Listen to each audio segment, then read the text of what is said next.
This is Bloomberg Surveillance, Early Edition, with Francine Lacqua. Well, good morning, everyone, and welcome to Bloomberg Surveillance Early Edition. Just checking the markets here. I'm Francine Lacqua here in London, and here's what's coming up on today's program.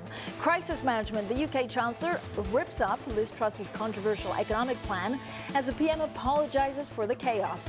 The FT also reports that the BOE could delay QT even further.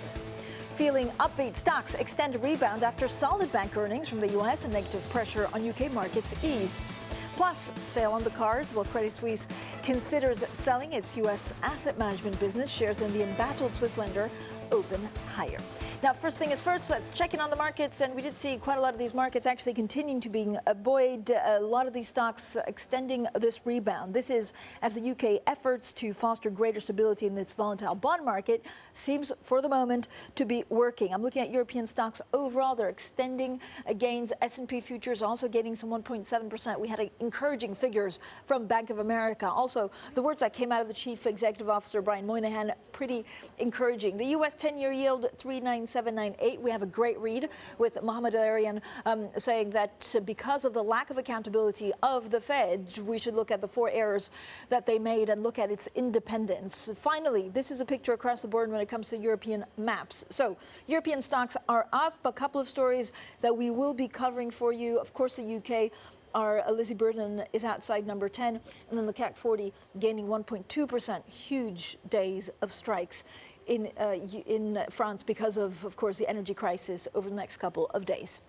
Now, the UK Prime Minister Liz Truss has apologized for the chaos caused by her mini budget, but she says that she plans to lead the Tories into the next election. My message is we should be focusing on delivering for the British public. We are in difficult economic times. We're in difficult international times with the war being perpetrated in Ukraine. And now is the time to focus on delivering, making sure that we are delivering on our energy package. So before we stepped in, people were facing energy bills of up to £6,000. We've now put in place the energy price guarantee. We've reversed the national insurance increase. And that's what I'm thinking about as Prime Minister. Now for more, we're joined by Bloomberg's Lizzie Burden. Lizzie, I know you've been working nonstop. I don't know if you've had any sleep over the last 3 weeks. Has the new Chancellor, Jeremy Hunt, done enough to stabilize the economic situation to shore up Truss's position? Well, I have to say, he's done an awful lot in a day, hasn't he? And it's hard to understate the scale of this reversal on Trussonomics. Hunt has plugged £32 billion of the £70 billion fiscal hole that he needed to. He has reduced the tug of war between the Bank of England and the Treasury. But on the other hand, without the sugar rush, the recession risks are heightened.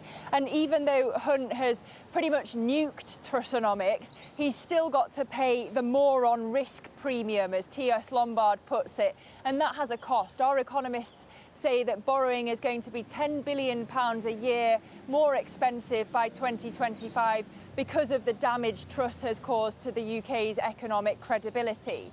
And so one guest on Bloomberg TV yesterday defined Huntonomics as Sunakonomics on steroids. And in a sense, it has to be, because Hunt needs to be more fiscally disciplined. He's going to have to find spending cuts to make up for what's come before. And Labour is dubbing this austerity 2.0. It's difficult politically. He's also appointed Rupert Harrison from BlackRock as an economic advisor. It's a tricky link optically because Harrison was George Osborne's right-hand man in the austerity years. No matter how respected he is in markets, no matter how welcome it is that Truss is finally acknowledging the need to listen to the economic orthodoxy. So it's going to be a scary political path leading up to the Halloween budget. So the Prime Minister seems to be hanging on by a thread. Are there any realistic contenders to replace her, Lizzie, or is there an understanding that actually they can't coalesce over one single person so she stays in power for a bit longer? but what a reason to keep a Prime Minister in number 10 Downing Street. It doesn't exactly underscore a powerful Prime Minister. Yesterday in the Commons, it seemed almost like an audition by the various members of Truss's cabinet for the top job. You had Penny Mordaunt, the leader of the Commons, standing in for Truss. She had to explain that Truss was not, in fact, hiding under a desk. Then you had the various appearances from Jeremy Hunt, the new Chancellor, and conspicuously absent was Rishi Sunak, the former Chancellor, who many are hoping will step back into the fray and take over.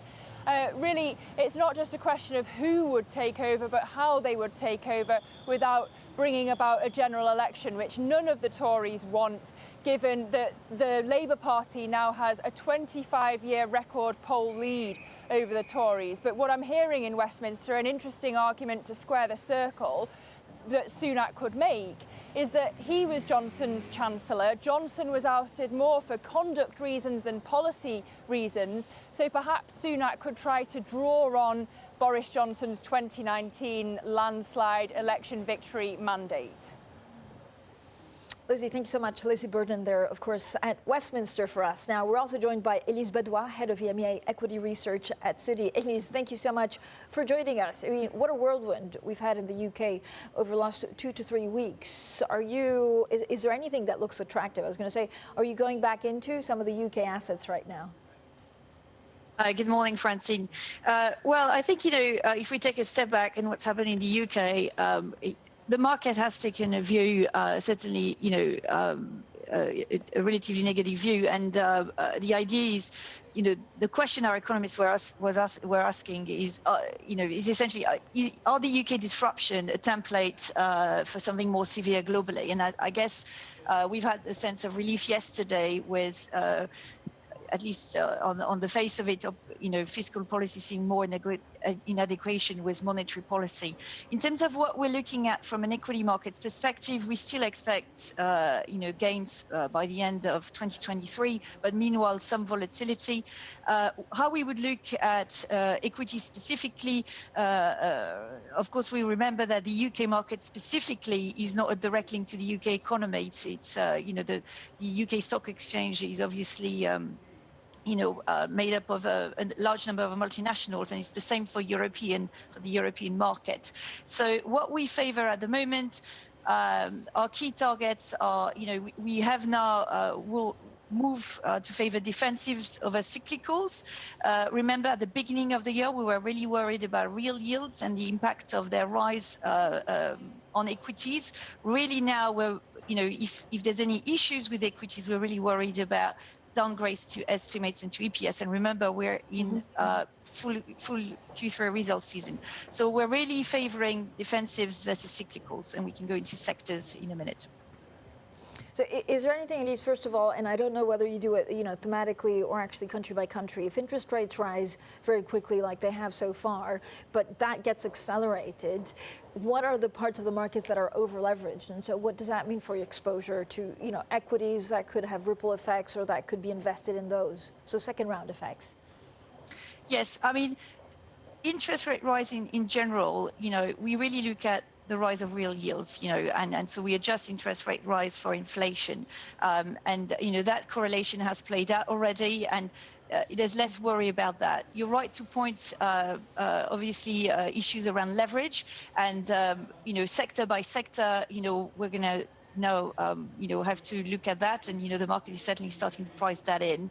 I don't think there's any particular sector that actually is over leveraged at the moment. That's not something that we've looked at, but it's going to be within each sector. We're going to move towards more stock picking and really looking at those balance sheets.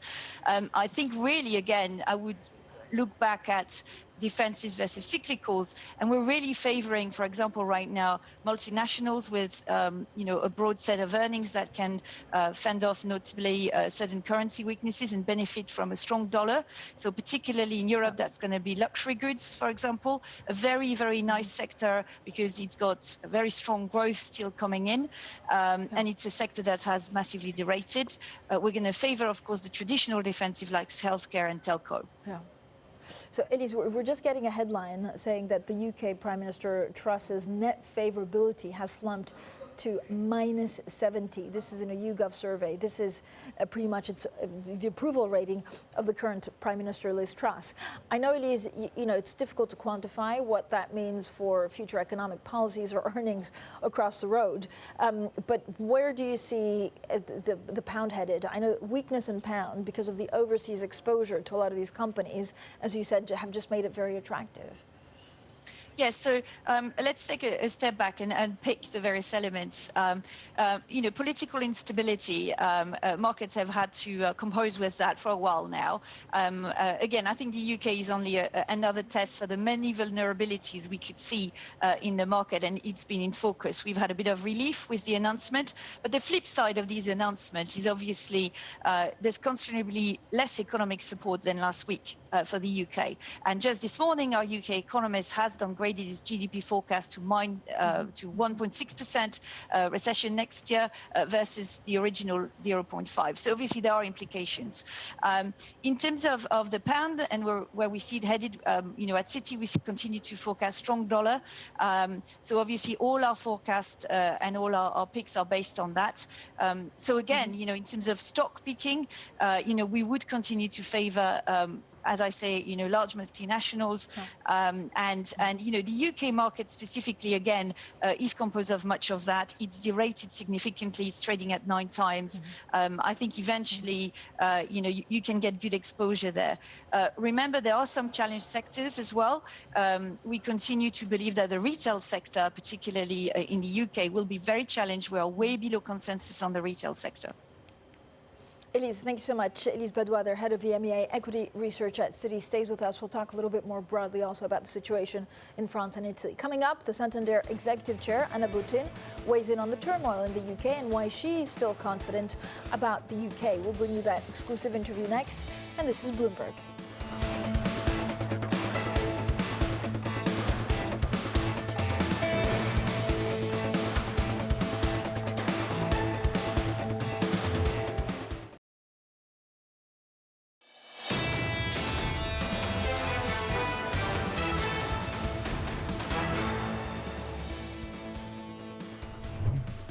We are a big lender in the UK. We are one of the top mortgage lenders and with a very low risk portfolio, 40% loan to value. But clearly what is happening in the UK is affecting consumers, is affecting businesses.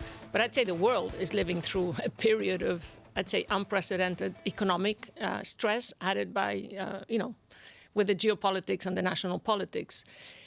What's really difficult at times like this for governments, but also for businesses, is to get the balance right between what's urgent and important, which is fighting inflation, but at the same time, making sure we're laying the foundations for growth. And of course, fiscal policy has to be aligned with monetary policy. And I think that is the balance that was not right in the UK. That's what markets were telling us.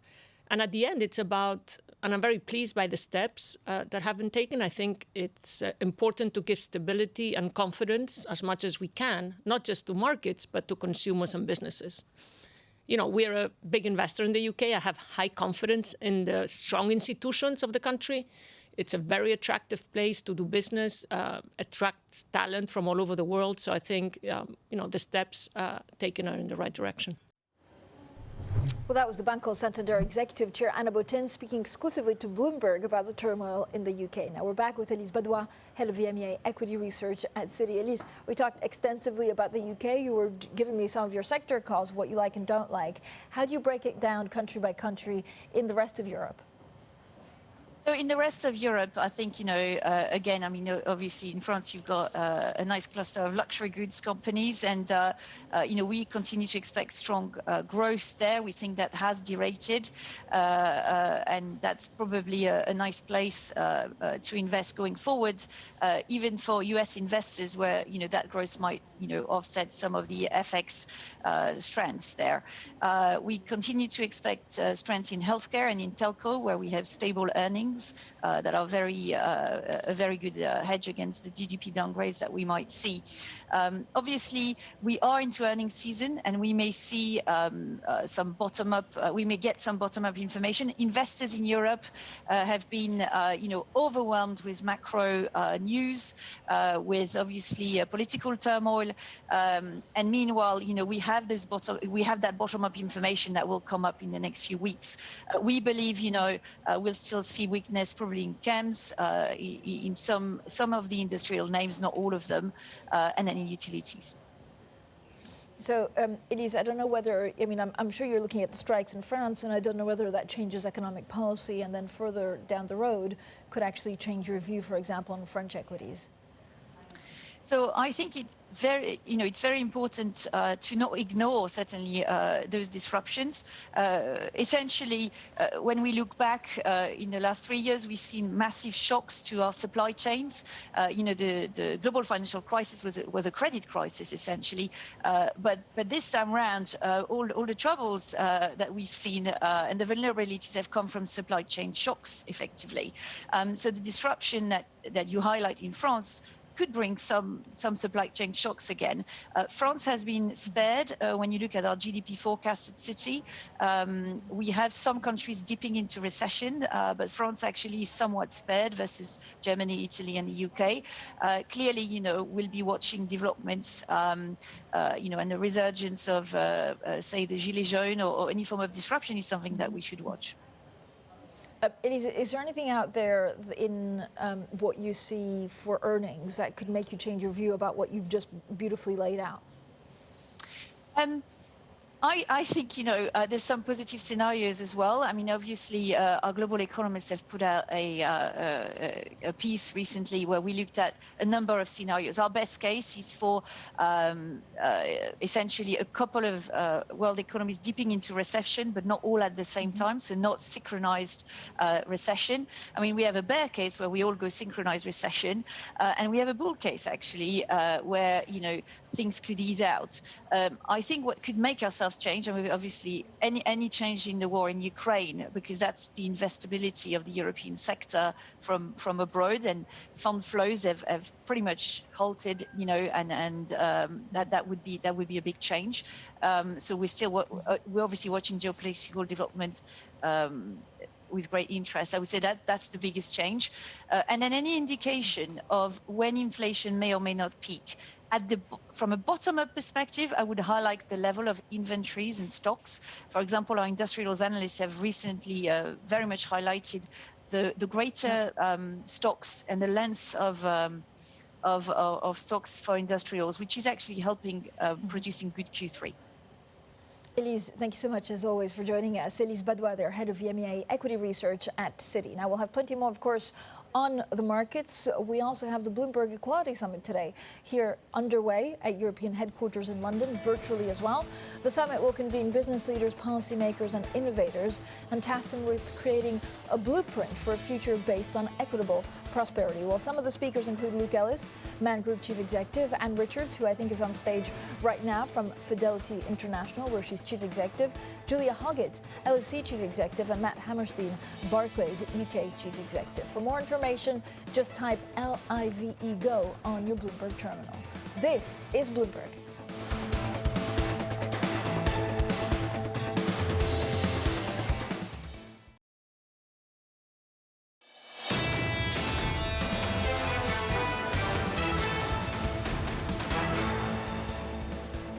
Economics, finance, politics. This is Bloomberg Surveillance Early Edition. I'm Francine Lacqua here in London. Now, Credit Suisse considering the sale of its U.S. asset management business as a strategy revamp approaches.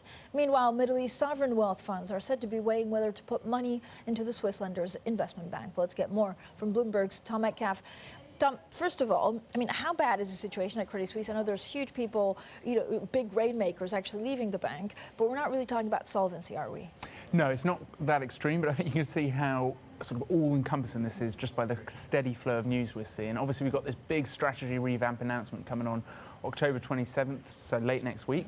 But what we're expecting is just a slew more of news to come through as this sort of drip feeds out. So are we expecting them to break up the bank? Certainly we're hearing, basically it seems that so many options are under consideration, right? So yesterday we had the news that the US asset management might be up for sale. You've heard the Middle East investors sniffing around certain bits. Certainly seems that could be a possibility, which, sort of makes sense given the news in the last few months or even years, but it's almost unfathomable. Someone who knows Credit Suisse, back in pre-financial crisis is extraordinary, really. Yeah, even 4 years ago. I mean, you wouldn't really expect back then to be here now. So is really everything on the table of what they could do? Yeah, look, I think that's the fairest assessment, and it'll be really interesting to see how they sort of word this sort of announcement on October the 27th. You know, for the last however many quarters, they've been trying to sort of steady the ship. And, you know, I'm expecting sort of big fireworks, really big statements, and there's sort of an idea that, you know, with one big effort, they'll sort of set out their plan and move on, hopefully. Tom, what's valuable in the company? So is it the brand name in certain parts in Asia? Like, what's the best option? I think sort of the wealth unit is probably the sort of the most cherished part of the business right now. But, you know, even the investment bank, which has gone through so many troubles, that is a storied franchise. You know, it comes out of First Boston in the US, and you'd think there'd be some interest there. There's still a lot of talent there, but of course the problem is it's like a trust business, right? And as you say, big rainmakers have been leaving. They're doing everything they can to try and keep talent.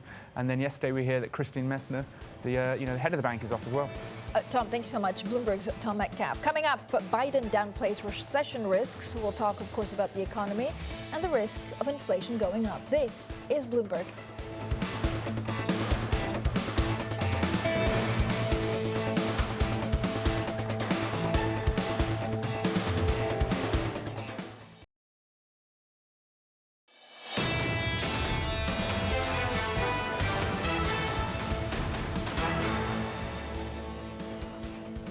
Crisis management. The UK Chancellor rips up Liz Truss's controversial economic plan as the PM apologizes for the chaos. The FT reports the BOE could delay QT even further.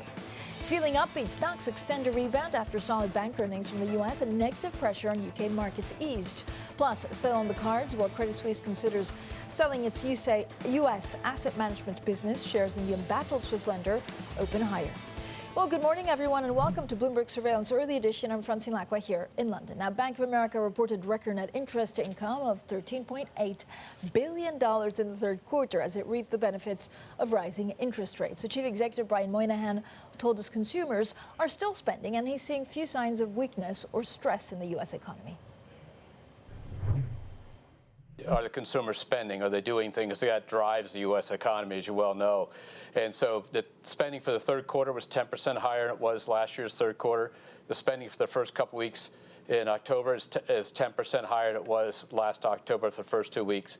Now, what we told people was you're seeing it slow just a hair. So it was maybe 14, 15% early in the year, 12, and now 10, which is frankly what people are trying to do is get the spending down a little bit, get the inflationary pressures down and the drag of the interest rates, but it's still strong. And then so that's one way to think about it. Another way to think about the consumers, do they have money in their accounts to spend? And in the month of September, the account balances were flat or slightly over where they were in August. And that is multiples of where they were pre-pandemic, and they continue to hold their own. And you can see inside the cash flow in customers, not making any reflection on this is tough on certain customers, others, but even when customers have lower income levels, we can see them cash flowing positive still. Rent increases could slow that down, other things could happen, but the core thing is, as of the third quarter, they continue to cash flow and they continue to have more money in their accounts than they did before the pandemic by multiples. And then you go to their credit quality, and the credit quality of Bank of America in our consumer books is very strong across the board. The payment delinquencies are much lower than they were pre-pandemic, much lower than they were in any average 5 best year type period. And yes, they moved a little bit off the floor, but they're still much lower than they've been. So consumers are spending, they have money, they're employed, you can see the unemployment numbers, and they have good credit. And that's good news for America, but it also makes the Fed's job tougher because they're trying to slow down this American consumer, which is a very resilient thing. But just to make sure I understand it, and obviously you can't promise what's going to happen next year. I'm not asking you to do that. But a lot of economists are saying the reason consumer is so strong right now is because the balance sheet were so strong coming out of the pandemic. At this point, you don't see those balance sheets really turning down as we get into next year. We don't see it yet. And so if you look back to 2 quarters ago when we did the earnings call, people are like, oh, the consumer is getting knocked out of the game. They're spending their accounts.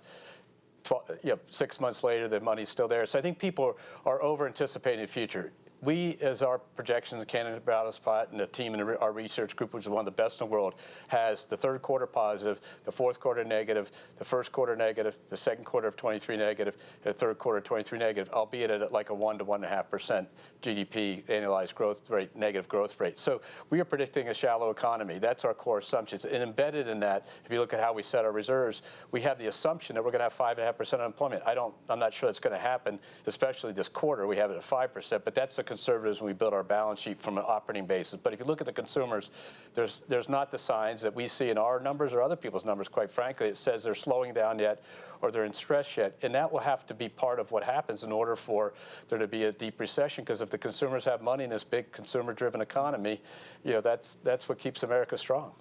Brian, you've always taken great pride in the Bank of America research unit and how good they are. Let's assume their numbers are exactly right. It could be better, could be worse, exactly right. 3 down quarters, 5.5% unemployment. What does that do for your loan loss provisions? What kind of provisions do you have to make for that?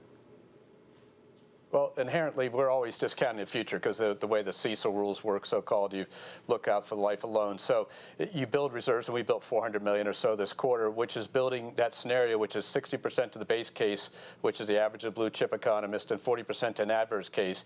And when you blend that together, it implies those adverse cases have high inflation and have high unemployment in them. And you blend it together, the core. What we did at the end of the third quarter has 5% unemployment for the fourth quarter of 22 and more than like 5.5% for next year. So it's very conservatively built. So your provisions will go up against that backdrop. At one point, you'll start to see the other side of it emerge, and that's what it sort of happened back in the pandemic. We put up a lot of reserves, and we took them back in once you saw that the impact of, because what the administration did and what Congress did and what the central banks did around the world, you actually mitigated the effects of the unemployment numbers. That won't happen in a standard recession, I would expect. But on the other hand, the consumers are going in much stronger shape than they did even in 2006-07, leading into the great financial crisis. That was the Bank of America Chief Executive Brian Moynihan speaking with our very own David Weston. Now we're joined by Octavio Marenzi, founder and Chief Executive Officer of Oppimas. Octavio, great to speak to you today. Now, not all U.S. banks are created equal. Why is Bank of America doing so well, and why are we actually onto a third possible turnaround plan for Goldman Sachs? I guess if you look at the sort of U.S. banking landscape, those banks that have a big foot in commercial lending and corporate banking and retail banking have done really well this quarter. Or I think really well, relatively well. The revenues are up a bit, profits are down a bit, but I think you can explain that away by basically saying these banks are squirreling away money in anticipation of some sort of downturn, in anticipation of credit quality worsening in the coming months and coming year or so. But we haven't seen any evidence of that yet. As Bill Moynihan pointed out, credit quality remains absolutely outstanding in sterling. So default rates, delinquency rates are very, very low. But these banks are pushing money away nevertheless. So there was a big increase in revenues overall, sort of high single digits, 10% increase in revenues overall for banks like Bank of America, and a bit of a decline in terms of overall profitability. If you look at sort of the investment banking side of the house, things look a bit worse there. So investment banking activity itself has dried up, especially on equities. Equities capital markets have basically disappeared altogether. And on the trading side, a bit lackluster. Some improvements, some worsening there. But so, Octavio, give me a sense of what are your favorite banks right now? We also see, and I'm looking at some of the data released, for example, by the Fed about how much of the consumer lending a lot of these banks have on their balance sheet. Well, I think the banks that look really good at the moment are JP Morgan, are Bank of America, amongst those sort of retailish banks, Citigroup to a certain extent as well, and then a bit weaker banks like Wells Fargo. Wells Fargo, bear in mind, has a very large mortgage portfolio, or a disproportionately large mortgage portfolio, and the real estate market is one that's suffering. So we've seen a drying up in terms of demand for mortgages. That's hit Wells Fargo harder than the others, relatively speaking. So that one is looking a bit weak. And then you've got the two big investment banks, Goldman Sachs and Morgan Stanley, who compared to those sort of more retailish banks are struggling a bit and are trying to find their way, particularly in a new investment banking landscape. So that's, I think, how things break down amongst the top 5 or 6 banks in the US. Octavio, what are the banks that will suffer the most going forward if we have a big cost of living crisis and if inflation soars by another 2 percentage points?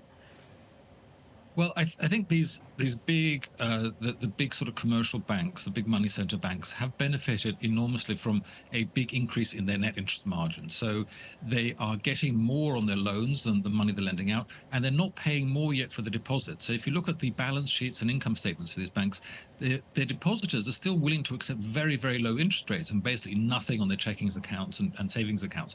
As interest rates push further, these banks aren't going to be able to do that anymore. So short-term interest rates have risen quite aggressively over the course of the past year. They're going to have to pay their depositors more. So that's going to come down. So then we also start to potentially see more of a housing crisis actually start to develop, and housing starts to look very, very bad indeed. It's already slowed down enormously. I think prices are going to come down there pretty hard on the housing sector in the US, and that's going to hit those banks with big exposures there. So those are sort of the storm clouds gathering on the horizon a bit. Octavio, talk to me a little bit about some of the European banks. So there's, a lot of stress and a lot of concern about what Credit Suisse ends up being. Is everything on the table right now in terms of being split off, being sold, sovereign wealth funds maybe coming in? Well, they're talking about selling off their US wealth management, asset management business. They're talking about selling off some participations that they have in Switzerland, some sort of tangential kinds of things like their stake in the Swiss stock market in SIX and a few other sort of card processing companies there in Switzerland. So they're still tinkering a bit at the edges, I think. But I think at this stage, everything's on the table. This is basically a bank that has stumbled from one crisis to the next. It's been a bit embarrassing to watch. And they're finally getting around to doing something quite dramatic about it. I will say about a year and a half ago, it looked like Credit Suisse had turned the corner. Things are looking pretty good, and you said really the new CEO has turned things around and things are looking in a positive direction. And then basically the wheels fell off the wagon again at Credit Suisse, and they're back sort of scandal-ridden, stumbling from one crisis to another. So I think at this stage with Credit Suisse, everything's on the table, basically selling off parts of their core business, basically selling parts of their wealth management, their asset management, their investment banking arm, things of that sort. I think it's all on the table. We're going to see this bank basically get dismembered over the course of the next 6 to 12 months, I believe. Octavio, thanks so much for joining us. Octavio Morenzi, their founder and chief executive of Opimas, joining us this morning on all things U.S. banks, but also Credit Suisse. Coming up, the chief executive of Geiger tells us how the fashion brand is trying to maintain demand with soaring inflation. This is Bloomberg.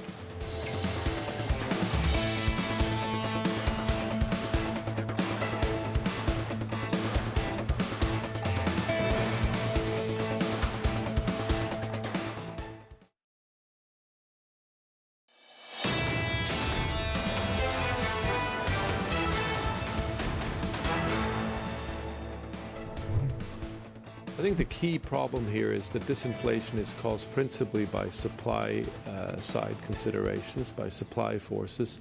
And that means you have to really hit the interest rate sensitive part of the economy very hard in order to realign aggregate supply and aggregate demand.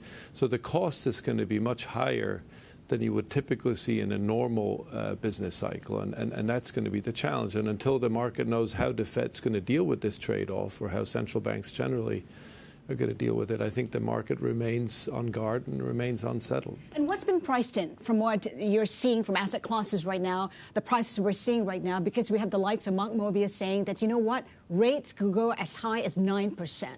Well, this is sort of the game that every week we seem to be pushing rate expectations higher. At the moment, I would say we're probably looking at a kind of priced-in end rate of somewhere close to 5%. And to the extent that there is uncertainty on that, that's what keeps the market on its toes. And we said earlier that BlackRock sees market recovery longer than other economic downturns. Why is that? Number one, when might that be? When will we see bottom? What might be the trigger? Yeah, the key reason is because this inflation is driven principally, as I said, by supply side forces, and that means the Fed just has to be, or all central banks have to be, that much tougher if they want to get inflation back to 2%. It really means, you need to crush the interest rate sensitive part of the economy if you want to realign this quickly and get back to 2%.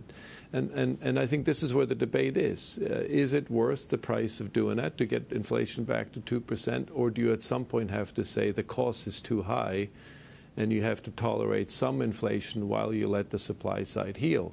That's the question the Fed will face at some point early next year. And in the meantime, the dollar at 20-year highs, it will remain elevated for quite some time. How long do you think that will be? And where's the biggest pain that we'll see from that mighty dollar? Well, I think first of all, this is very hard for emerging markets. That's clear. It's going to be hard for the U.S. economy. It's hard for the world economy as a whole. And then the question comes, as you tighten policy, whenever we have a cycle, and remember, this is the most aggressive tightening cycle we've ever seen already at this stage. And that raises the question of what else appears of vulnerability points in the financial markets, in the financial sector. And as we've seen, LDI in the UK has been one flashpoint. And I think the market rightly worries, will there be others as we proceed on this very aggressive tightening cycle? There with BlackRock Vice Chair Philip Hildebrand saying markets will remain uncertain for quite some time, with the strong dollar also set to linger. Now, that strong dollar has benefited quite a few European retailers, with American tourists taking advantage of the weaker pound. Well, Kurt Geiger is known for designer stilettos, but the retailer has inflation hot on its heels. Let's discuss the company with the Chief Executive, Neil Clifford. Neil, thank you so much for joining us. Welcome. Now, you were explaining to me something that I had, of course, seen in the research, but you kind of brought it home, that in the last 3 years, you've been betting much more on the U.S. A stronger dollar must help a lot with that when you bring the revenue back home. It does. I mean, we adore America as a company. We've been there now 5 years. Yeah. We were very lucky to recruit an amazing executive to help us with that expansion. And now we have more doors in America, more points of sale than in Europe and the UK. So 400 points of sale in America. So, I mean, the U.S. market is definitely the biggest retailing company in the world in terms of how much they consume. Is that why you like America, or do you think that U.S. consumers' spending will be stronger than here in Europe going forward? Well, we always knew that America would be a great expansion opportunity for us, and the keys really were recruiting a team and to help us with that, to give us the confidence, frankly. And yes, America next year will be bigger for us than in the UK. So we're very fortunate that it's been a big success. I mean, I think 40% of your sales are still in the UK. How much of a mess is Great Britain right now? How much is, sorry, what was the question? How much of a mess? I mean, I don't know whether you can find staff in your shops. I don't know whether inflation is biting much harder than in other places. We are still growing. We are still growing. Our sales are up on last year, and our profits are well up on last year in the UK, be it that, you know, the market and the consumer is under pressure. So I suppose it just makes us work harder. We're a culture of a company that looks in the mirror much more than out of the window. So it just motivates us to do a better job, frankly. But how do you do a better job? So is it the better quality of products? Or design, price, value, but price, service. you need to bring it down or up? Well, maybe in some areas down slightly, but it's more about value than price. It's more about ensuring that we design things, we create things that are unique.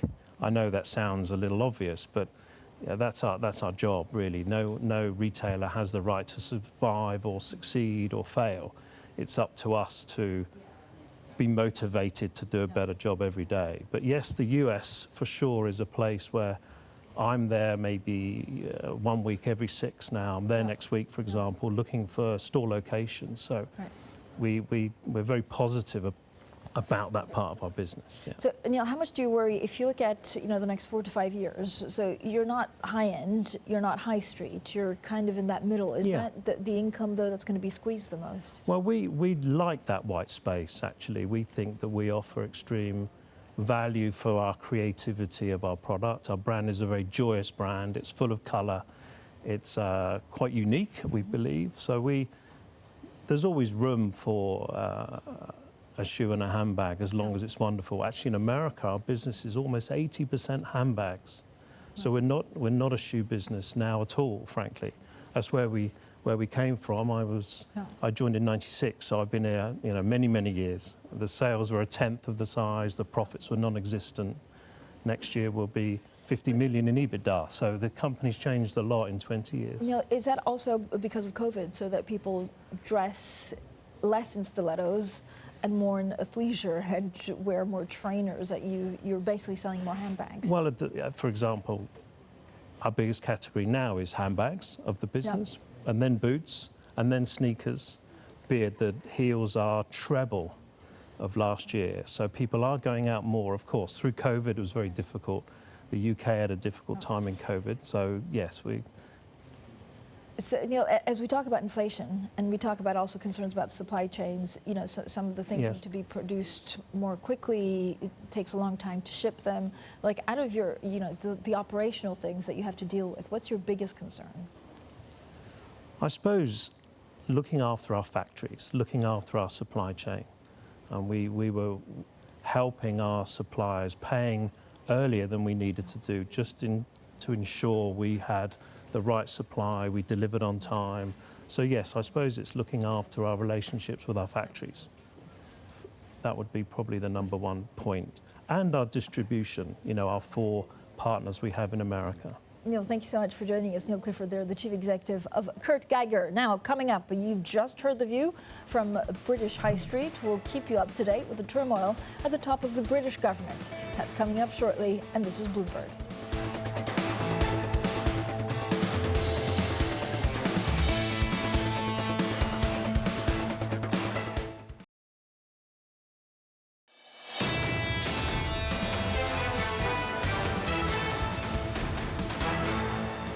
The Leader of the House suggests that we should be grateful that the Prime Minister has made a difficult decision. I presume she means grateful that she's stuck to it, given the number of U-turns that we've seen over the last couple of days. But that's the job, making difficult decisions. There are difficult decisions to be made about what is happening in Ukraine, about the fact that President Putin has nuclear weapons, about the chaos caused by Brexit, gang crime, the climate crisis, Ebola in Africa.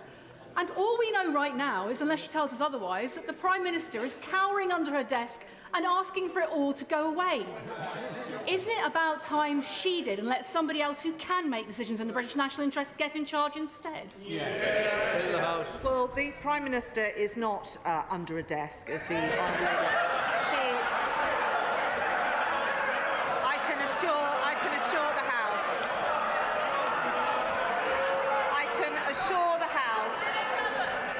I can assure the House that she is, with regret, she is not here for a very good reason. But neither has she taken this decision to win the Honourable Lady's gratitude. She's done it out of a sense of duty because she knows what's in the national interest. Leader of the House of Commons there, Penny Mordaunt, defending the UK Prime Minister's absence during questions in Parliament over the decision to appoint a new Chancellor. Now, let's get straight to your Bloomberg Business Flash. Here's Leanne Gerrans. Hi, Leanne. Hi, Francine. Credit Suisse is considering a sale of its US asset management business. That is as the firm nears a strategy revamp that's likely to reshape its business and top ranks. According to sources familiar with the matters, the Swiss bank recently began the process to sell US operations. We are told the division is likely to attract interest from private equity firms. No comment yet from Credit Suisse. Britain's reversal on its controversial tax-cutting plans are a step in the right direction. That's according to Anna Botein, the chair of one of the UK's biggest lenders, Santander.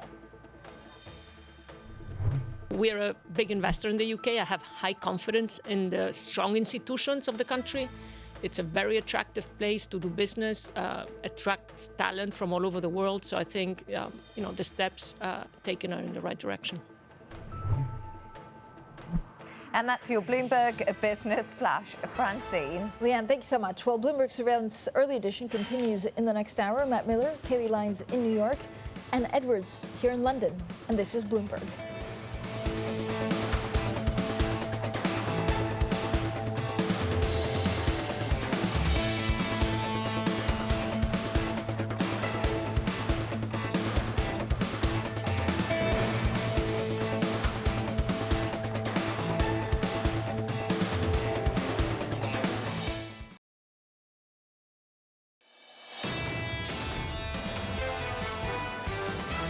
People understand that if you're a longer-term investor, eventually the tide will turn. This cycle is being defined not by its severity, but by its duration. I get it that we're probably not at the bottom, and there's more stress to come, but things are starting to look pretty reasonable if you can take a longer time horizon. Higher global interest rates, lower equity prices, and a stronger dollar, we think will continue into year-end. We're going back to a normalization of rates, and this is actually how the system should work. This is Bloomberg Surveillance, Early Edition, with Anna Edwards, Matt Miller, and Kailey Leinz.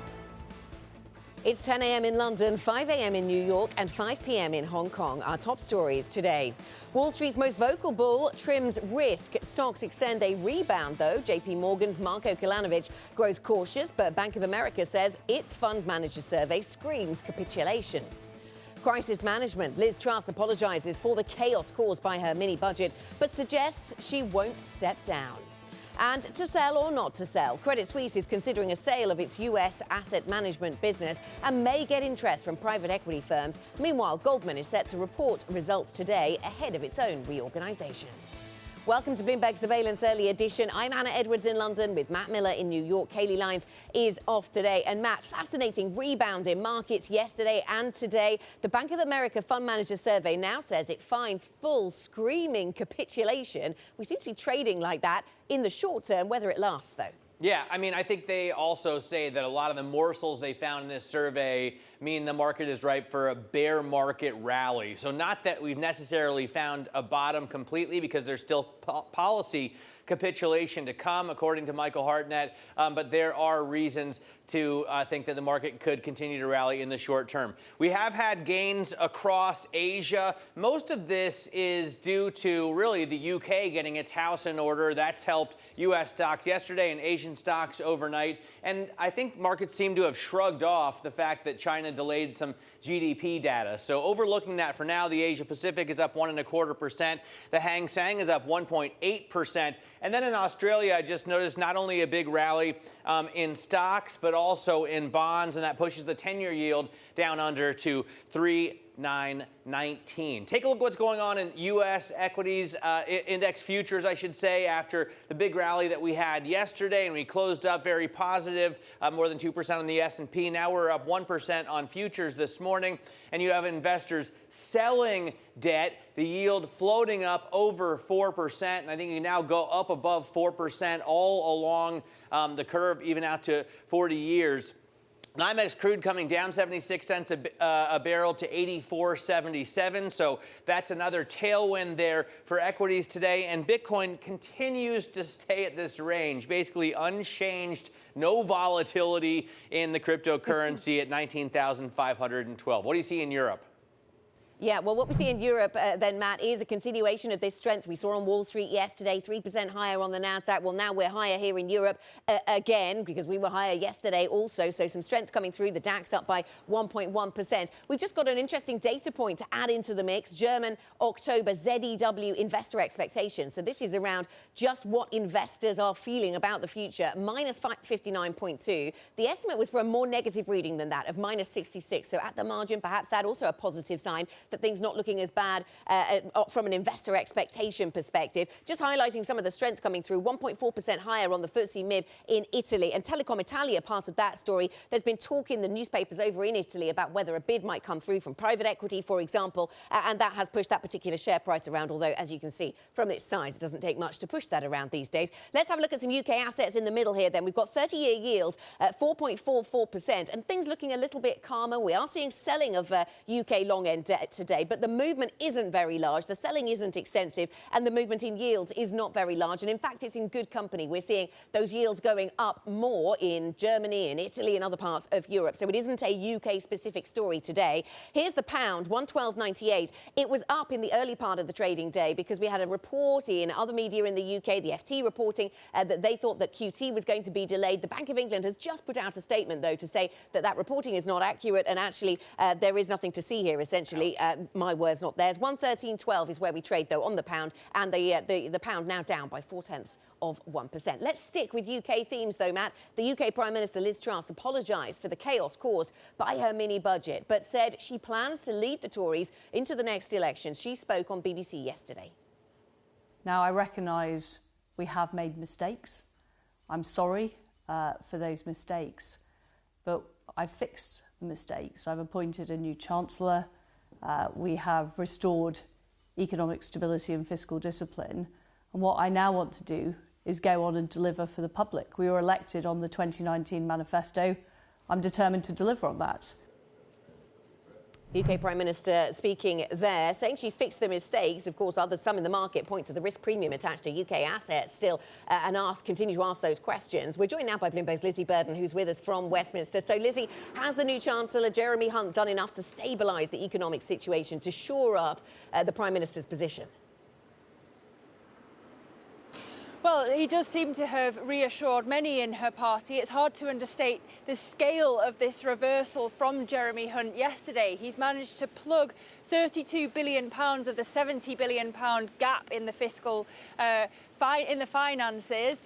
He has removed some of the stimulus, which means that the Treasury and the Bank of England don't need to be in such a tug of war. And of course, the Bank of England, as you say, saying that the FT was wrong to report that it's planning to delay quantitative tightening. But on the other hand, without the sugar rush, the recession risks are heightened. And no matter what Hunt did, he couldn't take away the more on risk premium, as T.S. Lombard puts it. The higher borrowing costs brought about because of the damage to the UK's economic credibility that Truss has already managed to inflict.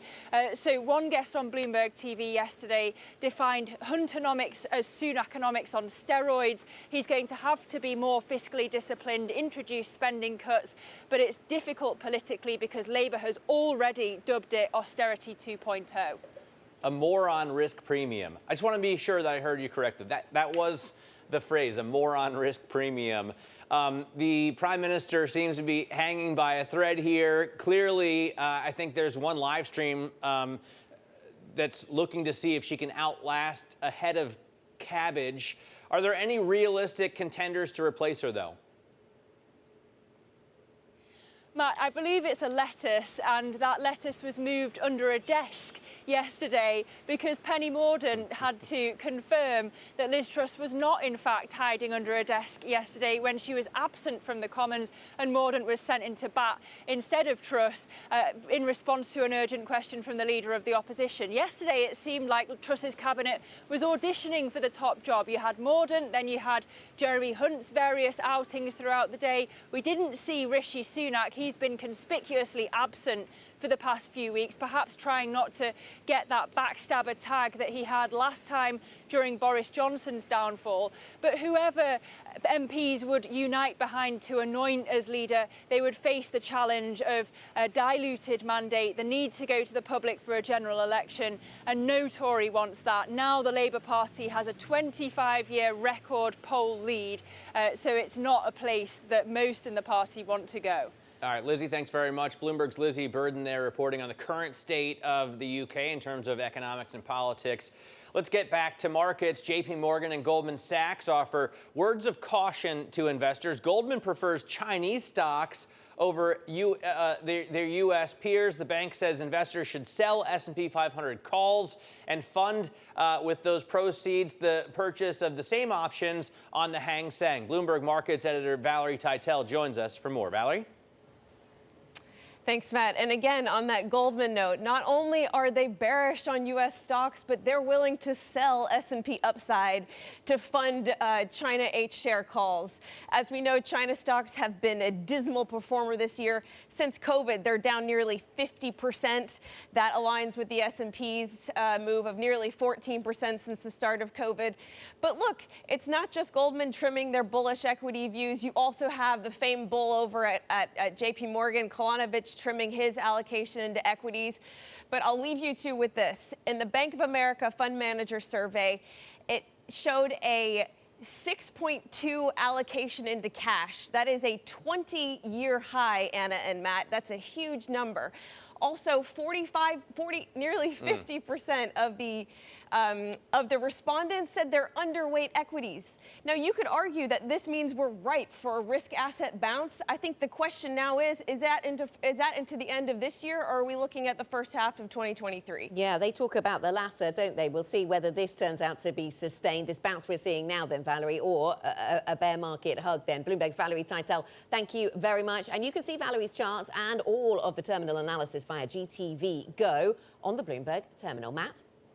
All right, in banking news, Credit Suisse is considering a sale of its U.S. asset management business. This comes as the firm nears a strategy revamp that's likely to reshape the entire operation and those who run it. Sonali Basak, our global finance correspondent, joins us now for the details. So we continue to follow the Credit Suisse saga, and now they've got assets on the block. They sure do. They have the asset management business in the United States as one of those parts. They have the investment bank that they are scouting interest across the globe. As we've reported, funds tied to Abu Dhabi and Saudi Arabia are among those considering an investment in any sort of investment bank deal. And of course, that investment bank CEO, Christian Meissner, is exiting. We have reported that that would happen. Now we know that it will be announced at the investor update on October 27th. The question is, how much can they give investors an update of all of these other deals that hopefully will stave off a dilutive capital raise? And Sonali, what about the Goldman's earnings? We expect numbers shortly, and we've had no shortage of things to talk about when it comes to Goldman and the structure of their business. Is it interesting, Sonali, do you find that the British talk about investment banks in terms of, like, I don't know, plural or possessive? Goldman's?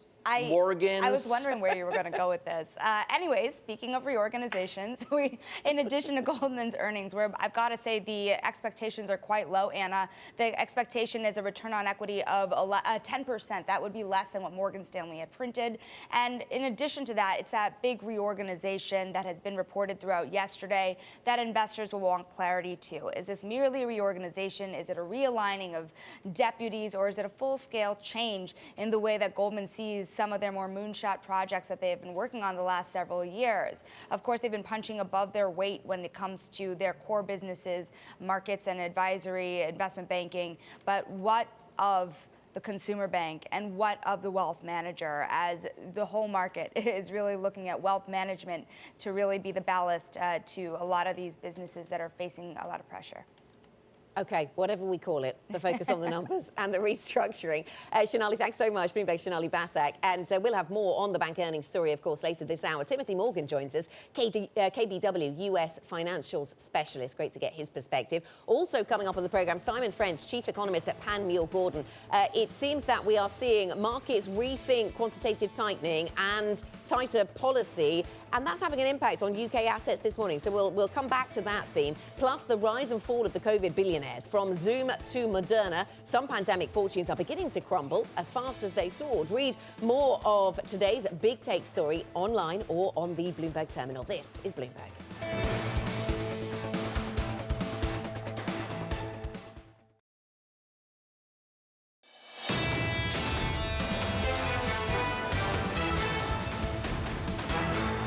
Welcome back to Bloomberg Surveillance, the early edition. We are simulcast on both radio and television. I will point out that I'm looking at a chart right here. Those of you listening on radio clearly can't see it, but I recommend checking it out when you get the chance. You can just type GTV Go for all of the charts that we use on this program. And this one is a great picture of the incredible chaos that we've seen in the gilt market, with yields rising all the way up past 5% and then dropping well below 4%. Right now we're at 442, but the question is, what will the UK government do next? As we were just talking about, there's a bit of a moron risk premium there. Joining us now is Priscilla Azevedo Rocha, Bloomberg credit reporter, to talk about how this has affected markets. And it isn't even just local, right? The UK gilt market, or the chaos in it, has really spread around the world to roil all, well, certainly equity markets around the world. Priscilla.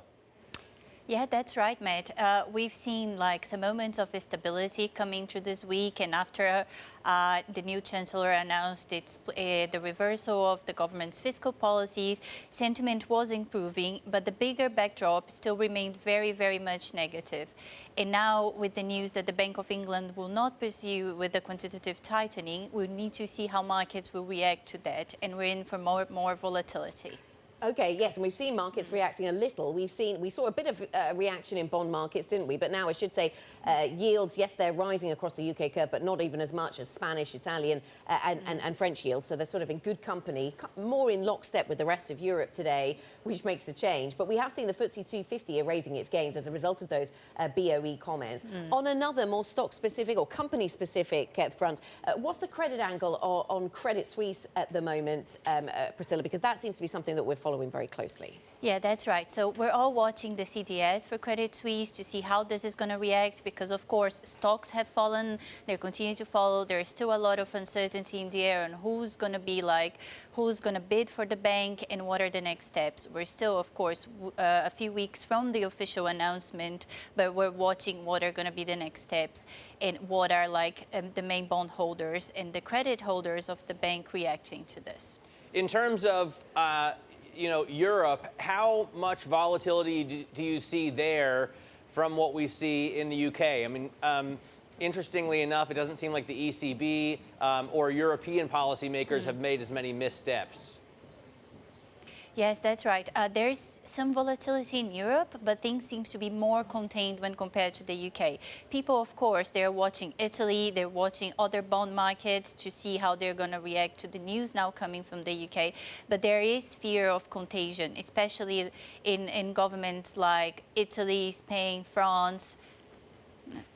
Yeah, absolutely. Fear of contagion, fear into countries, in particular ones that have ongoing concerns around debt. Some slightly brighter news, and I've talked about this in recent days, the rate at which we're seeing gas prices come down, Priscilla. Is this something we maybe need to keep in focus? 117 euros per megawatt hour means probably nothing to anybody, but it is a lot less than 350, which is where we got to at the height of this crisis. This is something, as the weather continues to be not too cold here in Europe right now, this is something to watch.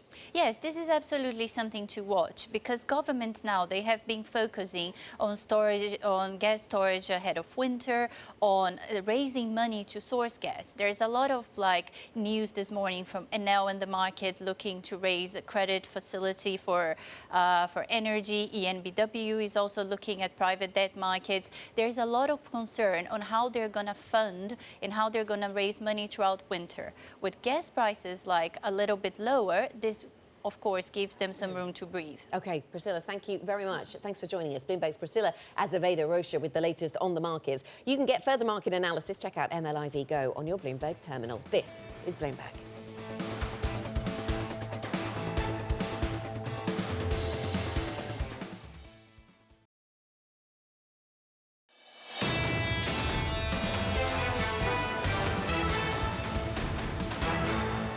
This is Bloomberg Surveillance Early Edition. I'm Matt Miller in New York with Anna Edwards in London. Kailey Leinz is off today. Now, keeping you up to date with news from around the world, here's the first word. Slogans attacking President Xi Jinping featured on banners on a Beijing bridge last week have spread to other cities in China as well as across the globe. Phrases from the original handwritten banners have criticized strict lockdowns and restrictions that have defined Xi's COVID-0 policy and called for new elections.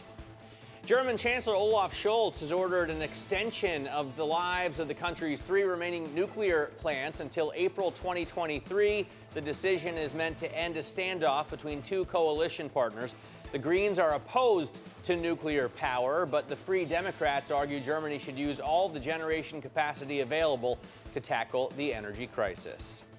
And President Biden's political travel schedule is lighter than his immediate predecessors. At the same point in the midterm campaign, it's a challenge unpopular presidents face in trying to stave off congressional losses. During the same week in their first midterm campaigns in 2018 and 2010, former presidents Trump and Obama traveled to 3 and 4 states respectively for political events. Ship delivery times shrank by 4 days in September, the biggest drop in years. It's a sign that the industry's supply crunch is easing. Lead times, which is the gap between when a chip is ordered and when it's actually delivered, averaged 26.3 weeks in the period, according to Susquehanna Financial Group, down from nearly 27 weeks in the prior month. And, you know, the one thing that I think is a little bit confusing, Anna, in terms of the chip story is that certain industries are still finding it very difficult to get chips, or more difficult than usual. For example, the automotive industry is not getting enough chips to produce all of the cars that they could sell. Still, at the same time, PC companies are swimming in chips, and no one is buying too many PCs for the chip supply. So chip makers that produce those kind of chips are having to report losses in profit, as the chip makers that report or produce automotive chips are having to ramp up capacity. Yeah, as we talked about in earnings season after earnings season, it seems, since the height of the COVID pandemic, Matt, not all these chips are created equal. They don't all go to the same end use, obviously, and different chips have different lead times, it would appear. What is interesting about the story, though, and it also makes the point that the lead time is coming down, the waiting time is coming down. But, of course, this is a sector now facing other challenges. Geopolitics very much in the mix here, as we've seen President Biden taking measures to restrict the ability of U.S. producers to export to China, for example. Yeah, absolutely. And it still has to be seen how that's going to play out, because it doesn't seem like businesses are shying away at all from getting equipment or technology produced in China or Taiwan. Yeah, coming up on the program, Simon French joins us, chief economist at Panmure Gordon. We will get his take on what the latest volatility in gilt markets has meant for the trajectory of QT. We'll get into that conversation. This is Bloomberg.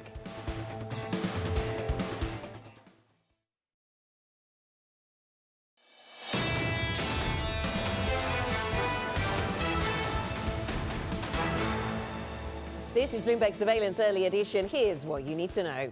Wall Street's most vocal bull trims risk. Stocks extend, though, a rebound as JP Morgan's Marko Kolanovic grows cautious. But Bank of America says its fund manager survey screams capitulation. Crisis management. Liz Truss apologizes for the chaos caused by her mini-budget, but suggested she won't step down. And to sell or not to sell, Credit Suisse is considering a sale of its U.S. asset management business and may get interest from private equity firms.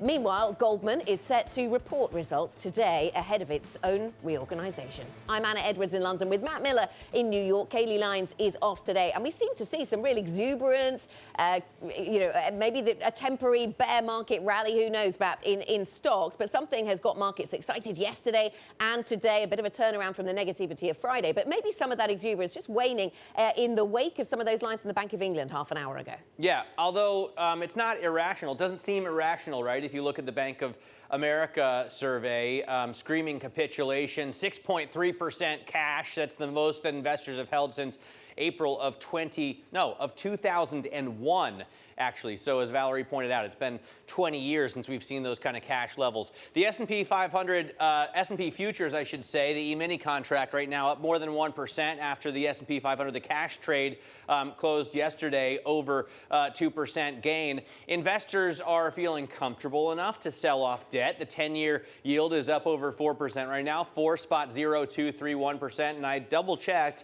Across the curve, from 2s to 30s, you're getting more than 4% returns on the U.S. 10-year. This is actually one of the headwinds in a sense now. Okay, investors feel comfortable enough to let go of the debt, but as this yield gets even higher, it poses a challenge, a little bit of competition to stocks. Investors always comparing stocks and bonds, of course. NYMEX crude off 48 cents right now a barrel to 84.98, so coming down a little bit, maybe not panic levels, so we're not worried about the bottom falling out of demand, certainly not here in the U.S., and we do still have really elevated fuel prices relative to what we have previously, not relative to what you have. I filled up this morning for over $5 a gallon. Bitcoin right now at $19,554, so holding incredibly steady, absolutely no volatility in the OG cryptocurrency, as there is in pretty much every other asset class, which is like opposite world in a sense. Anna, what are you seeing in Europe?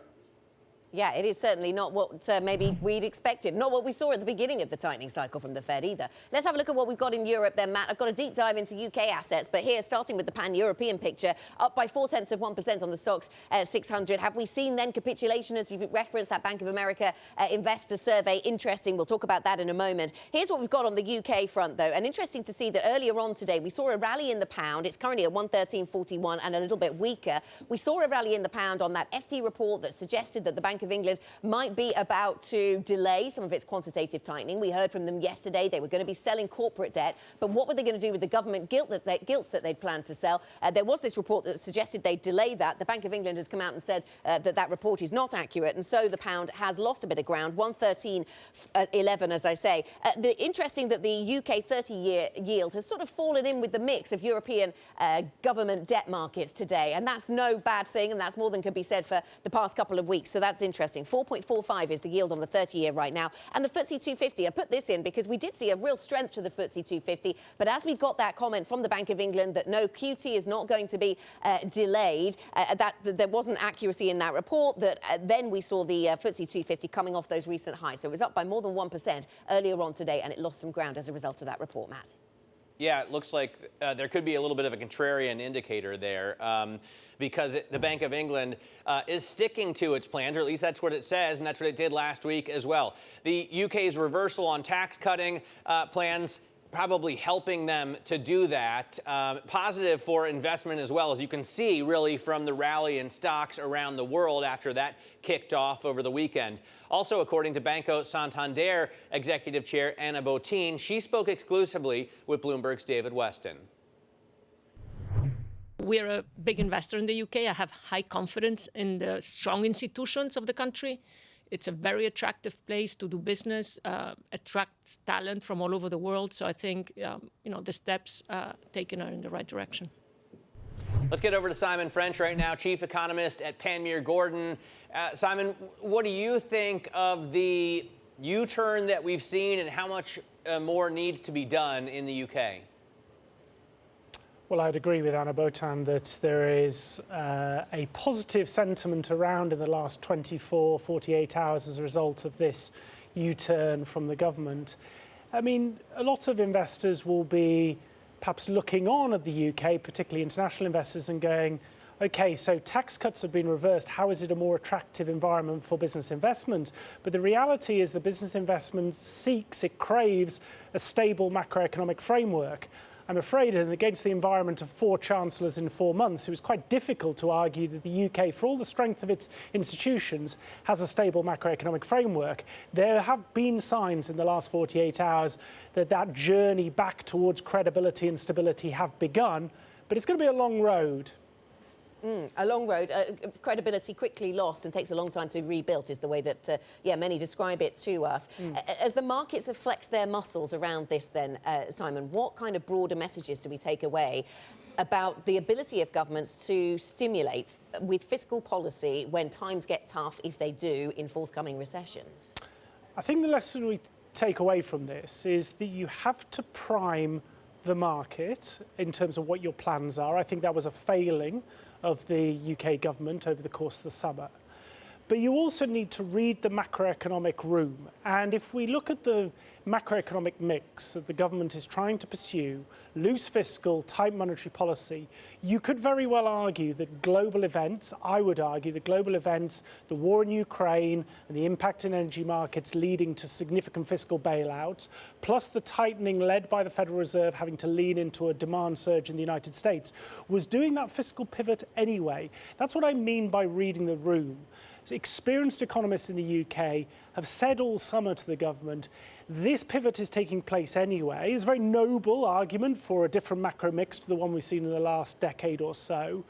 But if it's happening already, is the market going to think that you're adding fuel to a fire that is already burning? And I think that was the interpretation, and the interpretation that other governments around the world should take from this. And do we focus then on other places with relatively high debt levels? Do we focus on southern European countries, or specifically Italy, perhaps, and think about fiscal policy? Because actually the new government there has been at pains to talk about fiscal discipline. Yes, although there is there is an obsession to look at debt to GDP ratios as if you like instructive of how much headroom there is. But I think that sits in a sort of second order level of indicators. Institutional credibility, the messaging, the being able to present the fact that additional, like any CFO of a PLC around the world, if you're going to make an argument to go back to debt markets, to ask for more debt, you need to credibly make the case, and if that is credibly made the case to your lenders, then they will forward you additional credit lines. In that respect, government credibility, the plans, perhaps trump the underlying metrics we may be used to in terms of net debt to EBITDA, or in the government's case, debt to GDP. Let me just get away from the UK and the West, really. As we continue to watch Xi Jinping and this party meeting here, GDP figures were delayed. It doesn't seem to have bothered the markets one bit. And we had an interesting call out this morning from Goldman's saying that investors should sell calls on the S&P 500 and use the proceeds to buy the same in Hong Kong. What do you think of the Chinese economy right now as we continue to see lockdowns and concerns about them? Well, I think as an economy that has contributed about 40% of global GDP growth over the course of the last 15 years, there is a very clear slowdown both underway, but also now sort of structurally being added to by some pretty hawkish approaches to trade from the US. Now, part of that will be the understandable rhetoric and indeed actions sought ahead of the midterms. It politically will poll well. But I think you are starting to see now quite deeply held concerns that the impact of a slowdown in China makes some of the parts, earnings parts of S&P indicators, global equity indices around the world, not really believable in terms of their 2013 numbers. And therefore, we're entering a downgrade cycle. The debate amongst equity strategists is how significant that downgrade cycle is. And you mentioned at the very top of this segment the rising bond yields. That spread now between the risk-free rate and the potential earnings yield on the S&P makes that equity risk premium look very low by historical standards. And I think it's not unrealistic to see a further drawdown of maybe 20 to 25% to try and re-establish those historical norms of the equity risk premium. Simon, thank you very much. Thanks for joining us. Good to get your perspective today. Simon French of Panmure Gordon. Coming up on the programme, we'll get back to the bank earnings story. Timothy Morgan joins us, KBW US financial specialist. What are the messages he's taken away so far from the bank earnings season? And we'll look ahead to the numbers from Goldman Sachs. This is Bloomberg.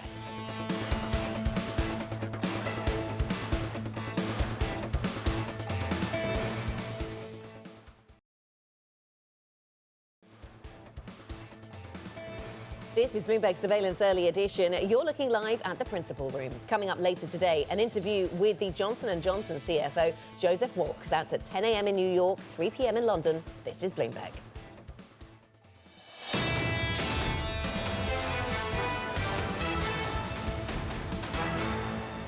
Their credit quality and the credit quality of Bank of America in our consumer books is very strong across the board. The payment delinquencies are much lower than they were pre-pandemic, much lower than they were in any average 5 best year type period. And yes, they moved a little bit off the floor, but they're still much lower than they've been. So consumers are spending, they have money, they're employed. You can see the unemployment numbers, and they have good credit. Brian Moynihan there, the CEO of Bank of America, speaking with Bloomberg yesterday after the bank reported third quarter results that beat expectations. Let's talk about the sector. Timothy Morgan, US financial specialist at KBW, joins us now here in London. Tim, really nice to speak to you. Let's start with the point there we heard being made by Moynihan about delinquencies. Yes, they're up, but they are less than they were pre-pandemic. This is still a journey back to where we started, I suppose, back through all of the unwinding of the large savings pool that people built up during the pandemic. What did you take away from that consumer story? Thanks, Anna, and thanks for having us on today. The bottom line is really simple. We still are at essentially very far from recessionary type numbers. We've seen some very small increases in credit problems from the subprime customer group in the U.S. But by and large, the banks are out of that business and are focused on prime and commercial customers, and there's just been no sign of it yet. So as Brian said on his conference call, I mean, there are some signs of credit deterioration, but for starters, they're tiny. And secondly, most of what the banks are seeing right now, they would just call normalization after, as you've said, an amazing period of credit stability through COVID. We've seen an uptick, I should say, in credit card usage, I think, 13%. I don't know how much of that is down to inflation, but it always concerns me when consumers are putting more purchases on credit. Is that concern misplaced? That's a good question, Matt. I mean, historically, when consumer credit gets hot in the U.S., it can be a sign of the end of a strong cycle. But you have to remember that consumer credit fell off of a cliff in COVID. We actually went to 0% growth in credit card usage for a period. And actually, the recovery that we've seen in credit card growth is simply on track to take us back to the spending levels that we would have expected if you extrapolated from 2019 to the end of this year. Growing at about 4%. So yeah, the numbers have been eye-popping currently, but I think we could still call it mostly a catch-up effect. We also heard, I guess to the positive side for consumers, or at least bank account holders, that their accounts were still excessive compared to what they were pre-pandemic, in a good way, not excessive in a bad way, obviously. Is that representative, you think, of the average American, or are the people with deposits at Bank of America at a higher income level? That's a good question, Matt. And honestly, I don't have a strong answer to that. I mean, as you appreciate, we have different consumer groups, and the banks do tend to focus less on subprime now, where we know it's, paycheck to paycheck every month. I mean, we did get a good breakout of deposits by Bank of America, and they showed that we're still well ahead of the 2019 levels for practically every savings group. So that's not by income group, but by deposit savings level, sort of under $2,000, 2 to 10, and over 10. So going into this earnings season, it seemed as if, given what was happening on net interest income, or expected to happen on net interest income with higher rates, that maybe it would be Main Street banks that would do well and Wall Street banks less so. And maybe that is true with investment banking under pressure. But some areas of FIC with trading activity have been quite resilient. So what's been the contrast for you? Oh, well, I mean, those are the two great stories for this quarter. I mean, net interest income's up more than 20%, and we're expecting it to stay like that for a few more quarters, although with declining impact. So it's a side issue, but we do have investors wondering about whether we're at peak net interest margins and peak net interest income. FIC, of course, has benefited from all the volatility and what it stands for, fixed income, commodities, and currencies, which, of course, have been buoyed by all the other news you guys write about. In the meantime, equities and the investment banking business, on the other hand, however, have been dealing with practically shut markets. Yes. I mean, on that theory about whether we've reached peak net interest margin, is that based on expectations of how far the Fed can push things before an economy starts to roll over? Or what is that debate encompassing? It's simply what you've just said. I mean, the Fed's expected by most people, consensus and us, to stop hiking as we get into the first quarter of next year. So the tailwind behind the banks of rising interest rates is, at least at this stage, expected to stop. And then what happens after that is what they're paying depositors starts to catch up after that. And so net interest margins start to shrink even if interest rates stay flat.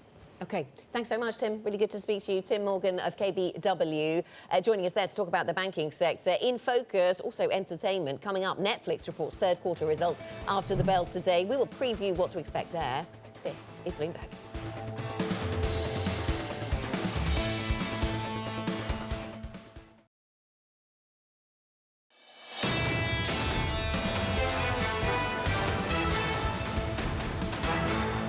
This is Bloomberg Surveillance Early Edition. I'm Matt Miller in New York with Anna Edwards in London. Kailey Leinz is off today.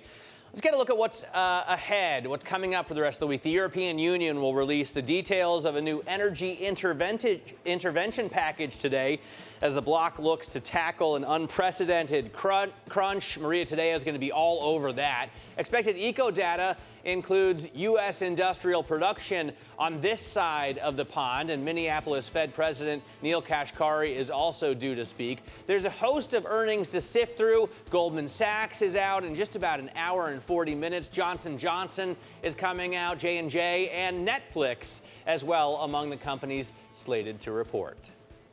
Yeah, let's pick up on that one then. Here to preview the results of Netflix, Alex Webb, correspondent for Bloomberg. Quick take, always here when we want to talk things tech-related, and this sort of qualifies. Alex, what's going to be the headline? It's going to be all about subscriber growth, is it, after what happened the last time? Well, two things. Firstly, yes, subscriber growth in the first 6 months of this year. They lost 2 million subscribers in the US. They're saying globally the market's looking for 1 million new subscribers. But there's also going to be a lot of attention on the comments to do with the ad tier. They're introducing an ad-supported tier, which will be cheaper at the point of entry, but will obviously be subsidized, therefore, by ads. Any commentary on what that will mean for their earnings will be paid close attention to. So I think that's really fascinating because I don't know what the story is in the land of pounds and euros, but here in dollar territory, it means a $15 a month payment compared to a $7 a month payment, so less than half. And I'm wondering, Alex, is this going to be, existing subscribers like me shifting down? Will it cannibalize their, bigger spend clients, or is it bringing in new people who thought, previously 15 is too much, I'm not paying that, but I will pay 7? So there are two pieces to it. Yes, it's about reducing churn, existing subscribers who go, I don't want to pay that, I want to go to a lower tier, but also trying to attract people who otherwise wouldn't afford it. And I don't think we need to look at the $15 tier so much as the $9 tier. There is a $9 tier, which is their basic level, where you only get to play it on one device at any time.